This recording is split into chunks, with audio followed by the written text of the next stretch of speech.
Les premières années, en fait,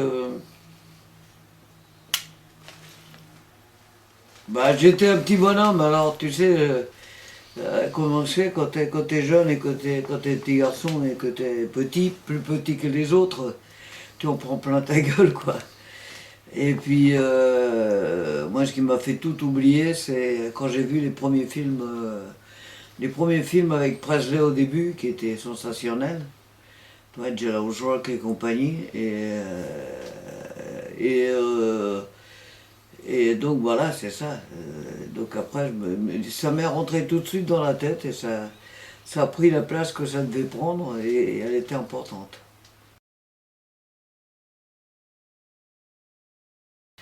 Mais en fait, mes parents étaient commerçants. Enfin, mon grand-père était commerçant. Et, il est mort jeune d'une crise cardiaque et libéraux, mon père, était un peu jeune et surtout inexpérimenté pour faire le commerçant. Et en plus, il n'avait pas la bosse du commerce.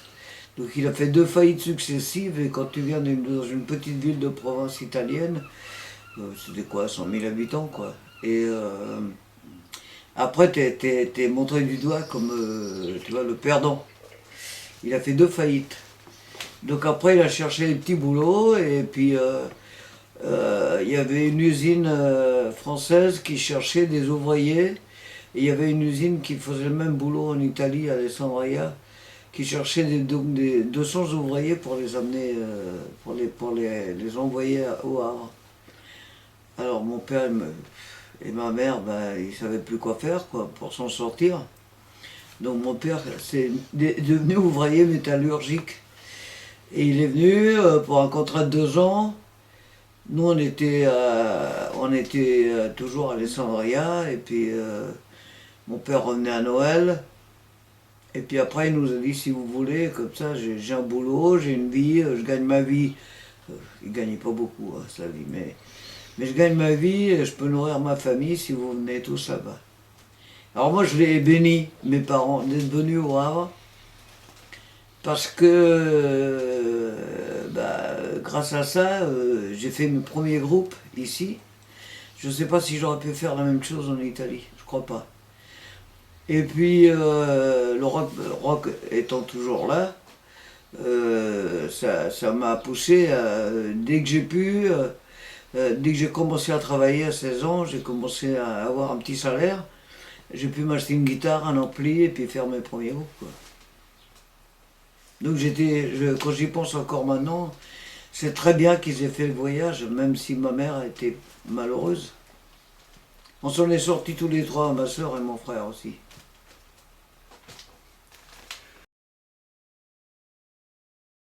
Écoute, je joue au foot. Je joue au foot mais j'étais trop petit. Donc pour devenir, parce que je jouais bien, j'aurais pu devenir pro. Mais quand tu es tout petit, tu vois, Maradona n'était pas grand, hein. Mais bon, il était fort, très costaud. Il prenait des coups, il les sentait pas. Moi, je les sentais les coups que je prenais.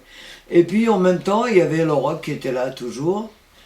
Et en fait, dès 16 ans, avec mes amis, ma bande, quoi. J'ai dit, les mecs, moi je veux qu'on fasse un groupe de rock. Et tu vois, c'était en 63, par là, quoi. 63, 64, 65. Et, euh, et donc, j'ai dit, moi, je serai chanteur et je jouerai de la guitare rythmique. Alors, il y en avait un autre qui s'appelait Mohamed, de Bougie en Algérie, qui habitait derrière chez moi, et qui m'a dit, moi je serais guitare solo. Après, guitare solo, il jouait hors mesure. Il jouait pas en mesure, mais on ne savait même pas ce que c'était que la mesure, à l'époque. Et puis les deux frères, Coignet, basse batterie. Donc voilà, c'était tout trouvé, j'avais le premier groupe, les Apaches. Et on a appris à jouer ensemble. On allait prendre des cours tous ensemble chez René Manguin, qui avait l'arrière-salle d'un magasin de musique et qui donnait des cours. Et après, je me suis aperçu que le guitariste solo finissait ses solos avant nous, après nous, ou qu'il n'était jamais vraiment avec nous, quoi. J'ai dit, qu'est-ce qui se passe? Il m'a dit, mais c'est parce qu'il est Mohamed, il est algérien, il est de Bougie. Il dit, non, attends, on joue du rock'n'roll. Le rock'n'roll, c'est les 3 accords, 12 mesures, mais c'est régulier, quoi. Hein. Donc, mais c'était mon pote, le Ahmed, le Teddy, il s'appelait Teddy, dans le groupe. Et puis je l'ai gardé encore pour d'autres groupes après. Eh ouais, ah ouais. Il est décédé d'une crise cardiaque, Teddy. Mais c'était un ami, quoi. Et puis voilà, mais les Apaches ont duré 6 mois. On a réussi à faire le Golfe Drouot, mais juste par la volonté de vouloir. J'ai toujours eu une volonté incroyable de vouloir faire ça, quoi. Et donc on s'est balancé là-dedans. Je me rappelle, j'ai monté les marches du Golfe d'Oro, premier étage du Café d'Angleterre.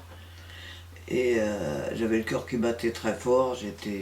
Pour moi, je montais au temple du rock'n'roll, quoi. Et le Golfe d'Oro était devenu notre but. Tu vois, il fallait qu'on réussisse au Golfe d'Oro. Donc, mais les Apaches n'ont pas tenu le choc. Parce que je me suis aperçu, moi, qu'on ne jouait pas en mesure, qu'on ne jouait pas bien, même si les gens nous aimaient bien au Havre, tu vois. Et puis Apache, c'était un chouette nom, hein, les Indiens que j'adorais. Et puis voilà, donc après, il y a eu les Red Devils, mais tout ça en amateur, hein, parce que je travaillais toujours, j'avais toujours un boulot. Jusqu'à, en fait... après, il y a eu les blues gone, voilà. On jouait un peu de blues à l'époque du blues boom anglais. Et après, Little Bob and the Crazy Road. Crazy Road, c'était déjà un nom un peu hippie, si tu veux, mais nous, on n'était pas hippie du tout. Nous, on jouait du blues rock et du rock and roll toujours. Et moi, les reprises, moi j'avais. Au départ, j'avais écouté les Beatles, évidemment, mais c'était vachement bien, hein, mélodiquement super. Mais après, il y a eu les Stones, et puis après, il y a eu les Animals, et il y avait les Sorrows en même temps, et tous ces groupes-là, Free après, et donc voilà, j'étais fan des gens qui jouaient plus blues, quoi. Donc j'étais plutôt devenu Stone que Beatles.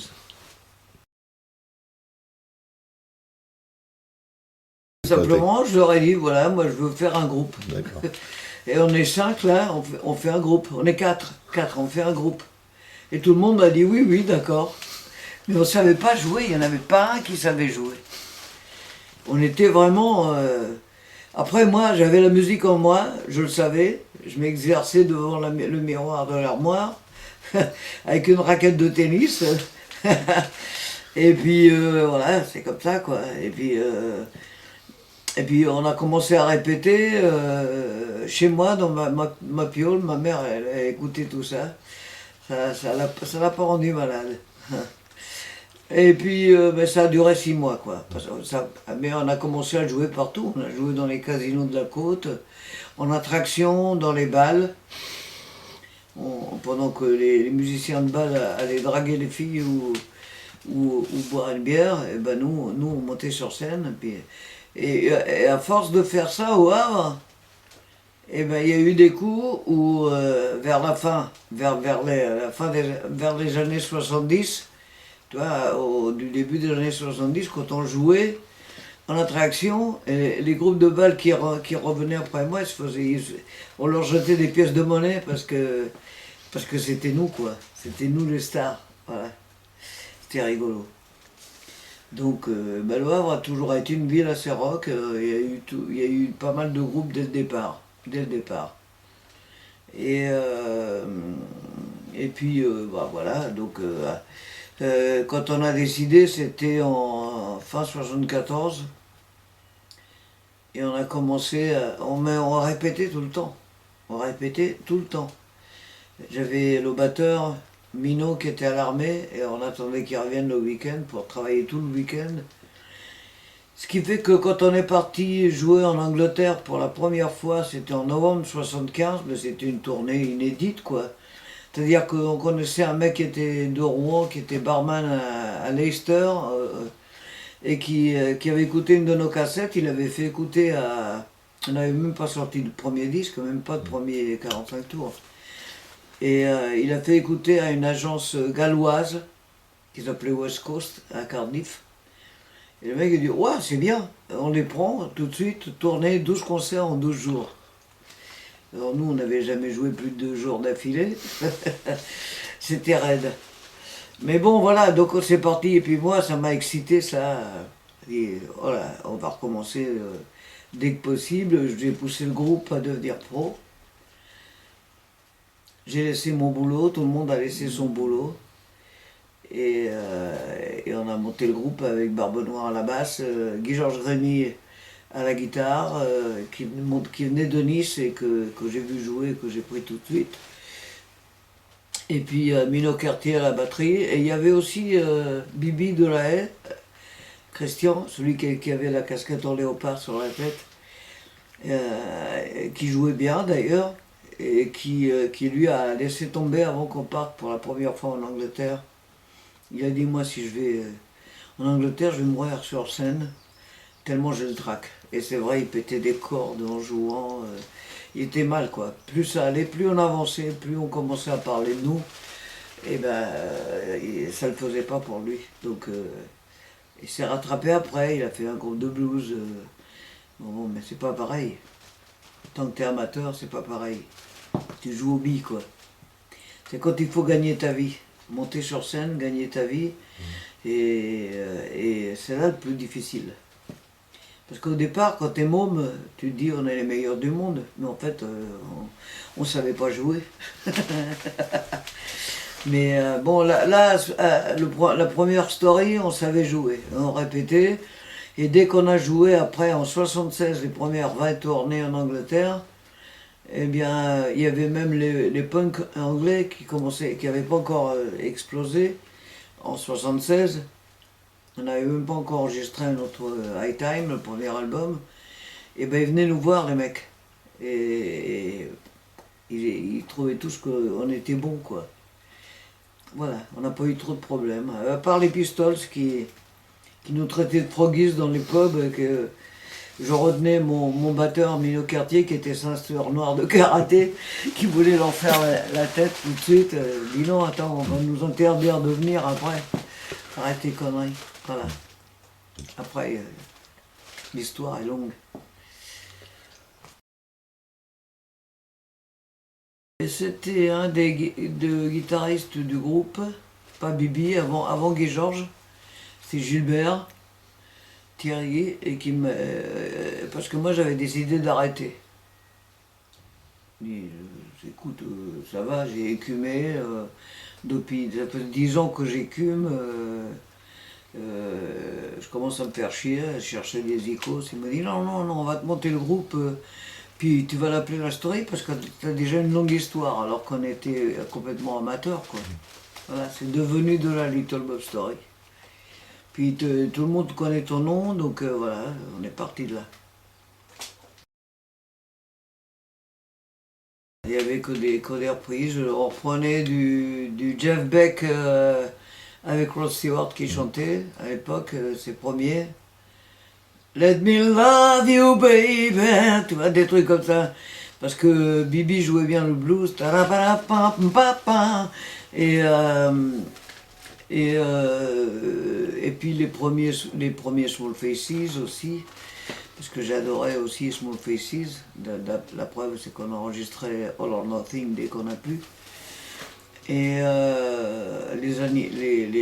on jouait du Bordon aussi, puisqu'on a joué I'm Crying sur le premier album.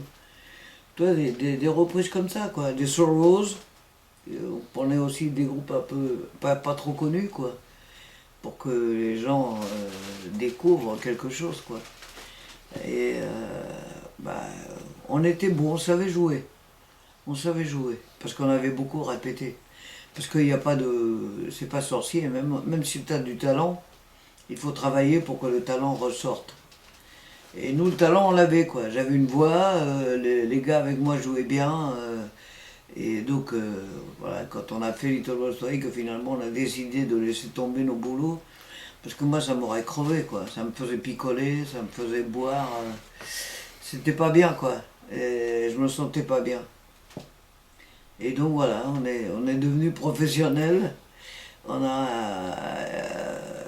En fait, j'ai trouvé le premier contrat parce que toutes les boîtes de disques nous avaient refusé parce qu'on n'était pas à la mode. C'était la mode de Ange et donc aussi, évidemment, Pink Floyd, tous les groupes un peu de progressive. Et nous, on jouait du rock'n'roll, quoi.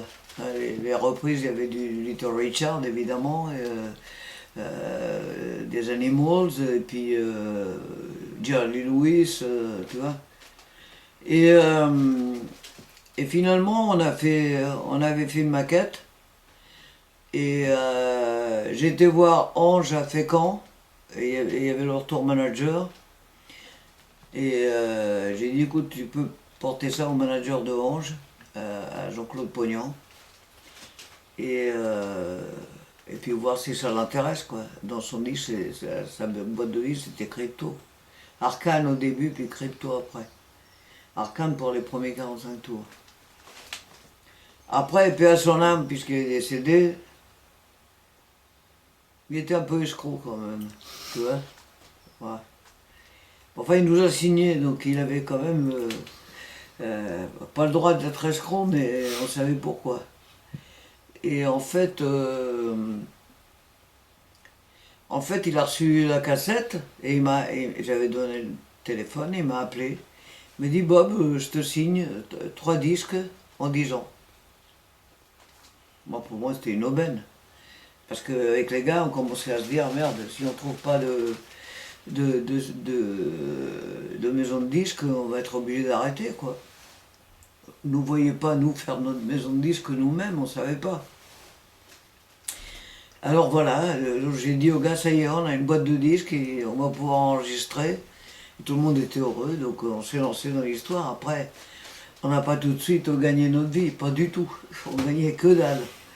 Puis les concerts, on a commencé à... Mais les concerts payaient déjà les transports, la bagnole qu'on avait, le minibus qu'on avait acheté, tu vois, c'était tout ça, quoi.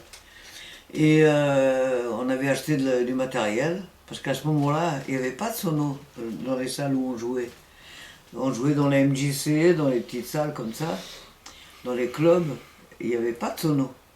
Donc on avait été à Londres, on avait été chez les Feel Good qui avaient démarré, on leur a acheté la première console, c'était une 8 entrées. Et c'est la première fois on a été à Cavan Island dans leur bled, Conway Island. Et j'avais rencontré Librio, il y avait tout le monde qui était là, il y avait Wilco, il y avait tous les autres. On leur a acheté la console, et puis à Londres, on a trouvé les bass-bins, des gros trucs. On y a été avec un petit camion pour pouvoir amener tout le matos. Et donc on avait notre sono, et on avait un mec qui s'appelle Didier Bunel, qui dès le départ a été notre tour manager et notre ingé son. Il s'est organisé ingé son. On a fait l'Olympia avec notre sono. Le premier Olympia en mai, je crois que c'est mai 76, on l'a fait avec notre sono. Parce qu'il n'y avait pas encore la sono non plus, il fallait la payer pour tout le monde. Nous on avait notre sono. T'imagines faire l'Olympia avec notre sono pour il y avait du monde et ça a bien marché en plus. Et puis après, petit à petit, les sonos sont arrivés dans les grandes salles, puis aussi dans les petites salles, dans les pubs. Voilà. Et en Angleterre, pareil, on tournait avec notre sono, donc ça nous obligeait à... Nous, on avait acheté un minibus pour les musiciens, et Didier Bunel avait fourni un SG2 qu'il avait trouvé. Il avait acheté à un copain pas cher, qui est déjà à la limite du poids lourd, quoi. Et donc il mettait la sono, il mettait tous les instruments dedans. On roulait avec 2 camions, t'imagines? Ça nous bouffait, tous les cachets étaient bouffés entre les hôtels, l'essence, les péages.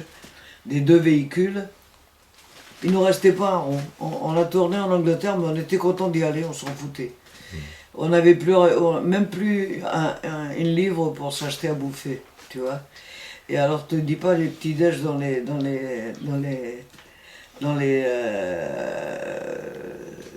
hôtels pas chers, hein.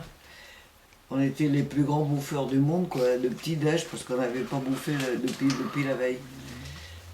Et en fait, voilà, c'était comme ça, mais c'était grandiose quand même. Et on a fait, à partir de là, on a fait 4 ans d'Angleterre avec Martin Cole au management, parce qu'à partir de 76, il est venu nous voir jouer à Paris, à l'Élysée-Montmartre, je ne sais plus si c'est début 76. Et il y avait tous les groupes avant nous, il y avait même les Dogs, il y avait, qui étaient là depuis aussi longtemps que nous. Et il y avait les groupes d'Oreille Paul, il y avait, tu vois, il y avait tous ces groupes-là, le groupe de Ginger. Et en fait, nous on jouait en vedette à la fin. Et il est venu nous voir de Londres, il a regardé, il a jugé, il n'est pas venu nous voir, nous on ne savait pas qu'il était là. Et il a appelé Jean-Claude Pognon et il lui a dit voilà, je veux Little Boy Story pour tourner en Angleterre. Et l'autre il nous appelle, il me dit voilà, vous avez quelqu'un qui est venu, qui est un vrai mec, il a fait des dates avec Ange dans les facs en Angleterre. Et voilà, donc on a rencontré Martin Cole qui était devenu un ami, quoi. Il est décédé l'année dernière, j'ai eu vraiment les boules. Parce que j'étais un mec en or, et on a travaillé 4 ans avec lui. Il a essayé de nous racheter pour nous faire sortir les disques en Angleterre et aussi donc en Amérique et ailleurs, quoi. Parce que quand tu tournes en Angleterre, nous, grâce à ça, on a été joué en Finlande, on a été en Hollande, on a été ailleurs, quoi. Alors que quand tu es en France, tu as un mal fou à aller jouer à l'étranger. Voilà. Complètement con, alors qu'on est les mêmes mecs, le groupe est d'enfer, mon groupe je sais c'est des bons musiciens tous. Voilà. Et voilà, vas-y, t'as des questions peut-être.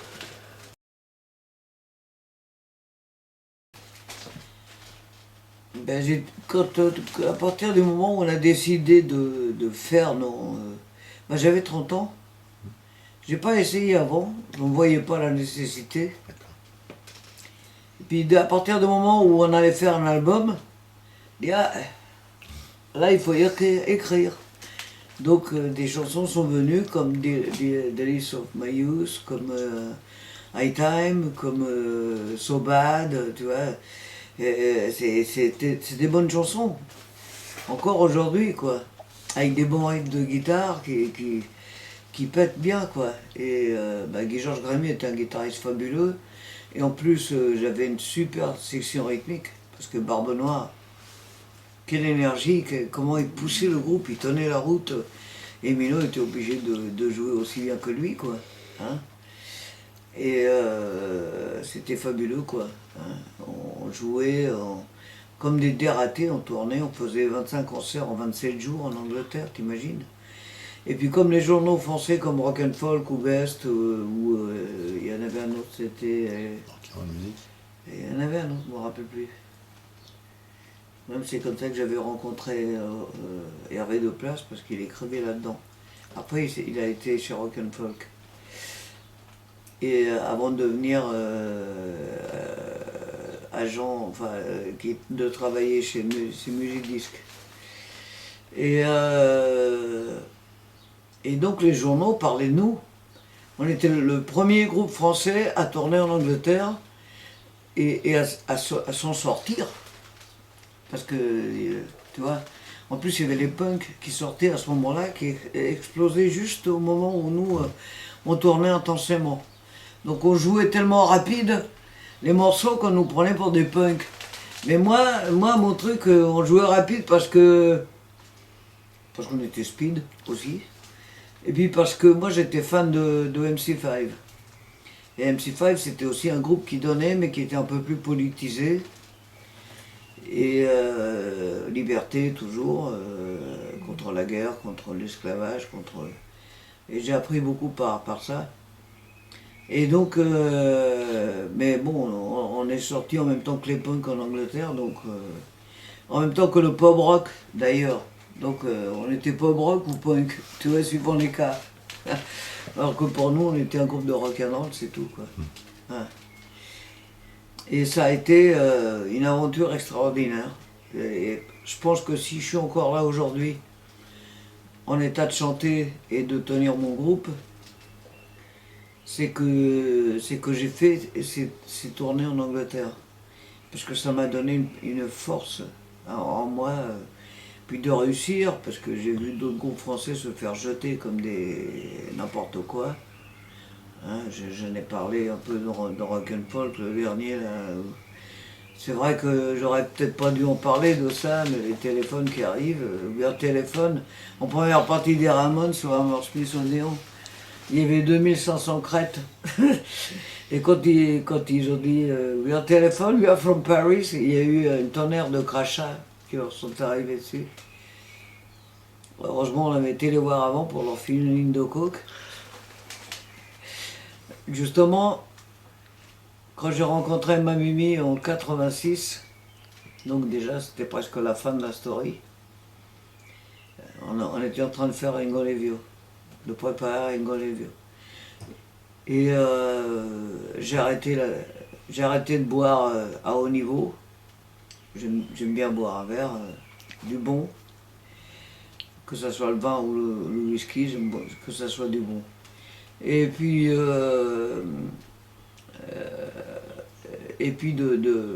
sniffer, parce que, pas l'héros, parce que l'héros, même si j'en ai pris, je me suis jamais rattaché, j'ai toujours vomi quand je prenais de l'héros, j'étais malade à crever.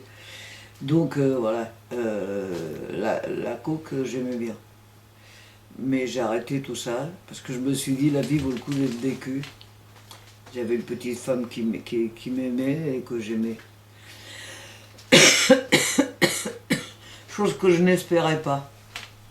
N'étant pas moi-même un dragueur, tu vois. Pardon.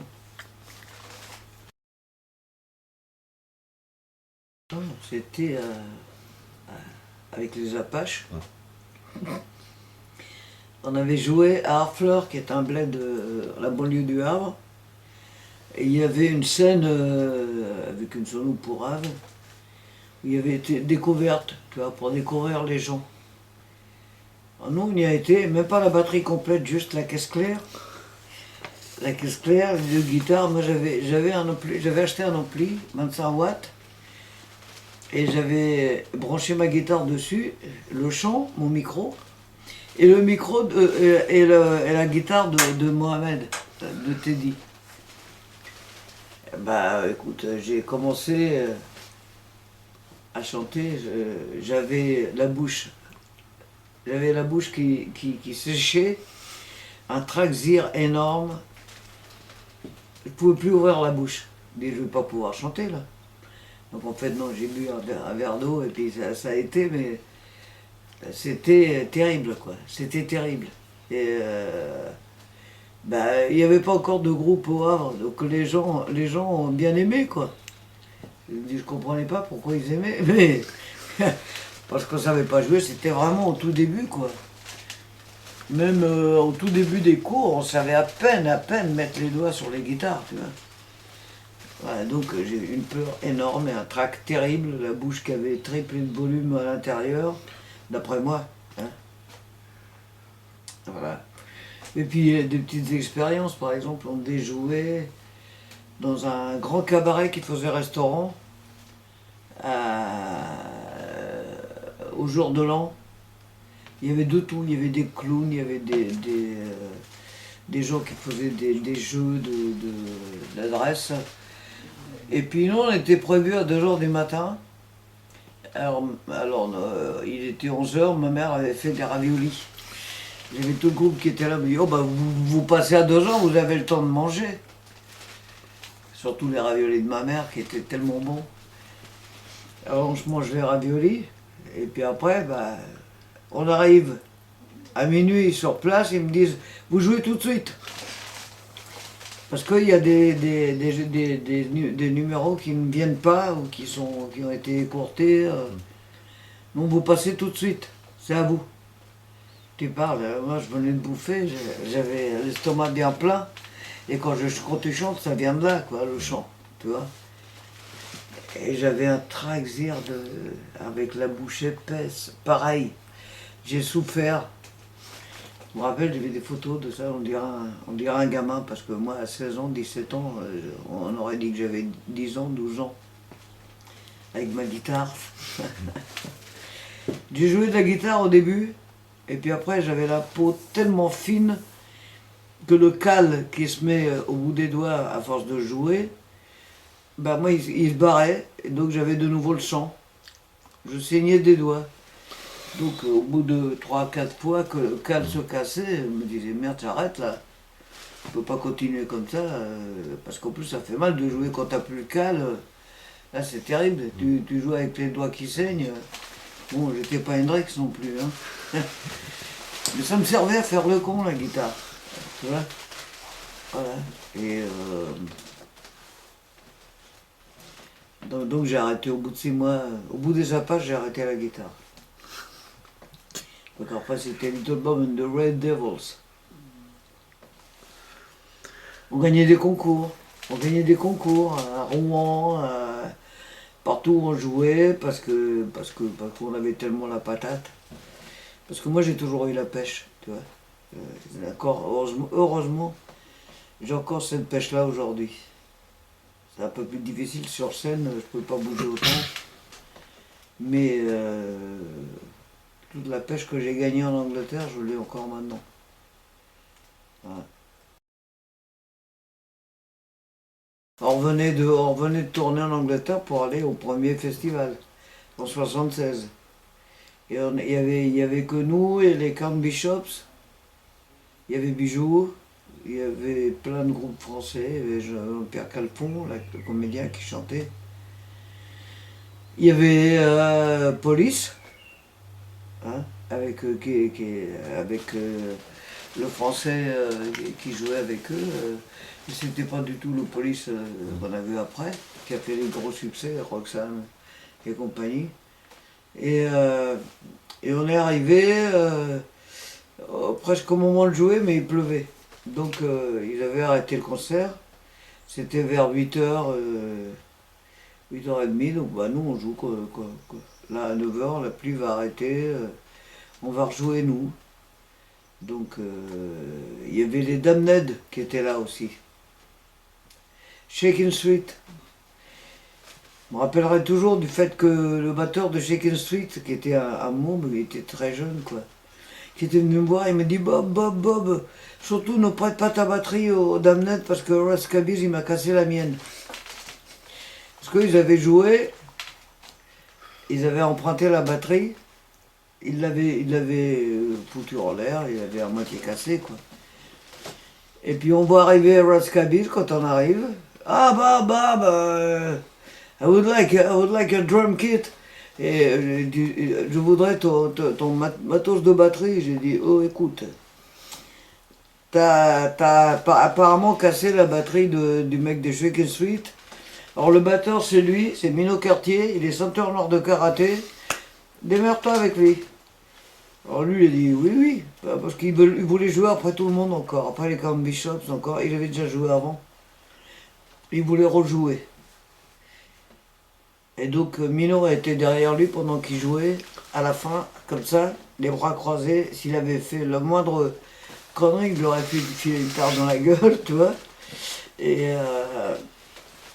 donc on lui a prêté quand même la batterie. Mais là, il y avait quelques groupes punk. Et les Count Bishops, c'était pas punk, ils étaient pub rock, eux. Et en 77, là, il y avait deux soirées. Il y avait la soirée punk, avec Clash, avec Damned, il n'y avait que les Sex Pistols qui n'étaient pas là.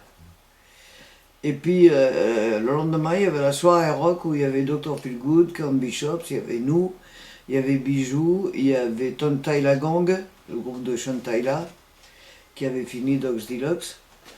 Et puis il y avait aussi les Jams, qui étaient des morpions, ouais, vraiment. Ils ont été signés en première partie avec nous au Marquis par Polydor. Polydor, il voulait nous avoir nous, mais nous, on n'était pas libres. Impossible de casser le contrat avec Pognon. On était pris pour 10 ans. Sinon, on aurait sorti nos albums aux USA. Voilà. Parce qu'on savait jouer, quoi. À l'époque, ça y allait, quoi. Et on s'en serait peut-être mieux sorti à l'époque. Et puis donc, Réunion, il y avait un break entre 7h30 et 9h, pour que les gens aillent bouffer un morceau, boire un coup. Et donc, les organisateurs, qui étaient très mal organisés, nous disent venez, tous les chefs de groupe, là, on va voir dans quel ordre ça passe, parce qu'ils n'avaient pas décidé quel ordre. Alors nous, sur le contrat, on n'avait pas. Il n'y avait que Phil Good qui avait l'ordre de passer à minuit. Tu vois. Et les Count Bishops, eux, ils avaient passé avant Phil Good, parce qu'ils voulaient leur mettre la pile. Et moi j'ai dit, bah nous on passe Sean Tyla qui dit, moi je passe là, à 9h. Il dit, moi je passe après Sean Tyla. Donc après nous, bah, Sean Tyla, 9h, 10h, et nous 10h, 11h, après c'était les Count Bishops. Et les Jams, il y avait leur père qui était là, qui devait faire le manager, il a pas ouvert sa bouche, donc ils n'ont pas joué. Ça m'a embêté, mais nous on a pensé à nous, quoi. Ils avaient qu'à jouer même après, parce que par exemple Bijou, ils ont eu le courage de jouer après Dr. Feelgood. Tu vois. Donc à 2h du mat. Voilà. Et alors que les Jams, ils auraient pu encore jouer après, quoi. Ou après Feelgood. Mais bon, ils se sentaient pas le coup, donc ils sont venus pour rien. Ils ont voulu jouer dans la soirée rock, ou pub rock, enfin. Et en fait, ils n'ont pas joué. Ouais. Et nous, on a cassé la baraque, là. On a bien cassé la baraque. Ouais, 77. Ouais, c'était l'époque de... On avait sorti Living in the Fast Lane, et qui partait vachement bien. Parce que à ce moment-là, il n'y avait pas encore téléphone, il n'y avait pas encore Trost, il n'y avait pas Bijou sortait à peine, tu vois. Ils étaient déjà là, mais le premier disque sortait là. Et en fait, on avait vendu jusqu'à 80 000 copies, qui était énorme pour l'époque. Et si le manager de Ange, qui était aussi le mec qui dirigeait le label, avait fait un peu de promo sur nous, on aurait eu le disque d'or. Je m'en fous moi du disque d'or, mais ça aurait été bien, quoi. Parce que depuis on a dû l'avoir, il a continué à se vendre. Depuis 40 ans, il s'est vendu. Et donc on a bien cassé la baraque. Et tout le monde a bien joué. Hein. Et c'était filmé par Antenne 2, ça s'appelait Jukebox. C'est Fred Yosser qui avait filmé. Voilà, puis après, c'est sorti au mois d'octobre. Quand on tournait, on a fait la tournée avec Ganapoul en première partie, qu'on avait pris parce qu'on avait joué à Lyon, et puis on les avait vus, on dit tiens, ils sont pas mauvais. J'avais dit il méritait pas ça, mais j'avais dit à Jean-Claude Pognon, j'avais dit signe-les parce qu'ils sont pas mauvais. Hein. Et puis nous on les prend en première partie, tu vois, on était gentils aussi. Hein. Et puis donc ils ont fait toute la première partie, ils ont fait l'Olympia grâce à nous. Et puis ils ont appris, parce qu'en jouant en première partie avec nous, il n'y avait pas de temps mort. Il n'y avait pas de temps, oh, je m'accorde, tu vois. S'il a été désaccordé, on change de guitare, tu vois, mais Guy Georges, il sera accordé au fur et à mesure, il n'avait pas besoin de s'arrêter, il était tellement bon. Voilà. Et à ce moment-là, le premier, le premier, le premier mot de morceau, on l'a fait à 4. Hein. Et puis après, Guy Georges m'a dit j'aimerais bien avoir un guitariste rythmique pour m'aider un peu. On avait quand même son ampli, lui il avait son ampli à gauche, et à côté il y avait Barbe Noire à côté de la batterie à droite, et on avait un autre baffle de Guy Georges pour avoir de la musique de l'autre côté. Donc en fait on a essayé plusieurs guitaristes, puis on en avait marre d'essayer, puis il y a Ginger qui est arrivé, Dominique Guillon. Le pauvre il n'est plus là maintenant, il est décédé. Et donc il bougeait bien. Alors on s'est regardés tous, et puis on s'est dit bon, allez, on le prend. Et t'avais Barbe Noire, il en avait ras-le-bol de l'écouter jouer, il fermait son ampli. Et lui, il s'en apercevait même pas, il sautait en l'air, il bougeait comme un fou parce qu'il y avait le son de Guy Georges, il croyait que c'était lui. Enfin, c'est con de dire ça, mais c'est vrai que. Ouais. Après, on a été obligé d'arrêter avec lui parce que. Il y avait l'Hérault entre lui et nous. Et il était malade à l'Hérault. Il nous a fait des coups pas bons, quoi. Donc, raté un concert. Donc, quand il est revenu, le dernier concert, j'ai descendu dans l'ascenseur à l'hôtel avec lui.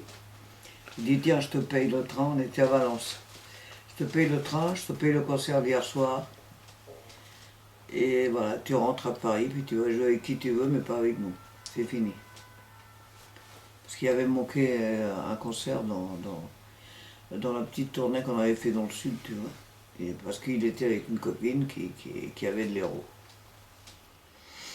Bon, après, je l'ai revu au concert à Valtard où il y avait Trost qui nous avait fait appeler par Europe 1 et qui nous a dit vous voulez bien jouer avant Trost. Il y avait plein de groupes avant, il y avait Shakin' Street, il y avait les Dogs, il y avait Au Bonheur des Dames, il y avait même Bachung qui jouait Gabi. Tu vois, ouais, tout seul le premier. Et j'ai dit moi je joue pas avant Trost, ça va pas, non. Trost a toujours joué avant nous, donc ben non, ouais, mais ils vendent 400 000 albums. Et, moi j'en ai rien à battre. C'était en 80, hein. Et c'était à Baltard. Je lui dis non, nous on prenez quelqu'un d'autre. Merde, prenez quelqu'un d'autre, on n'en est pas un concert près, à Paris, hein. Et alors, il me dit bah, qu'est-ce que tu veux alors? Je dis bah j'accepte de jouer après Trust. Même si le nom est écrit plus petit sur l'affiche, je m'en fous. Mais moi je passe pas avant. Et en fait j'ai eu raison. Tous les groupes qui ont joué à Baltard ce soir-là, il y avait les Only Ones anglais qui sont passés à notre place à nous juste avant Trust. Tout le monde s'est pris des canettes sur la gueule par les fans de Trust. Et les Only Ones n'ont pas accepté. Donc aux deux premières canettes qui leur sont arrivées sur la guitare de Peter Perrett, il leur a fait un bras d'honneur, puis ils sont sortis de scène. Donc Trust a joué, Bernie est arrivé, il a dit merci, grâce à vous on va jouer plus longtemps. Tu vois, faut la lourdeur du truc là. Et donc nous on a pu jouer après, mais lui il se disait, une fois que nous on a joué, la salle va se vider, puisqu'il n'y a que des fans. Et tous les groupes se sont pris des canettes sur la gueule.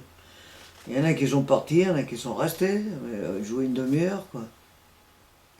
Et nous on a joué après, pas de canettes, il y avait la moitié du public, il y avait encore 2000 personnes, tu vois, et on a eu un bon succès. Il y avait Ginger qui était là, sur le côté de la scène. On l'a vu après, il m'a dit je donnerai 20 ans de ma vie pour rejouer avec toi. Il dit ouais mais là c'est bon, c'est reparti comme ça. On avait pris au piano Dominique Comon, qui est chanteur des City Kids, au Havre, qui sont toujours valables. Ils viennent d'enregistrer un 45 tours de 5 titres. Voilà.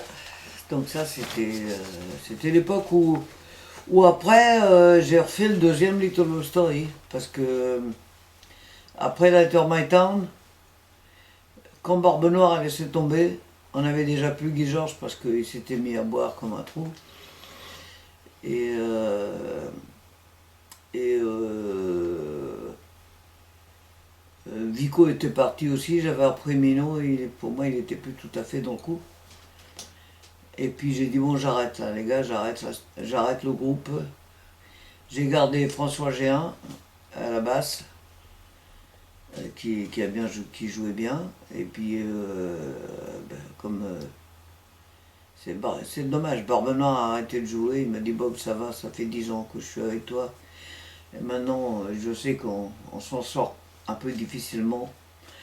J'ai envie de gagner ma vie, donc il a racheté le taxi de son oncle qu'il a eu à moitié prix pour la licence qui coûte très cher.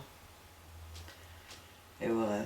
Les boules, parce que je le bois toujours, c'est Barbe Blanche maintenant. Il est très sympa, très cool. Je vois aussi Mino.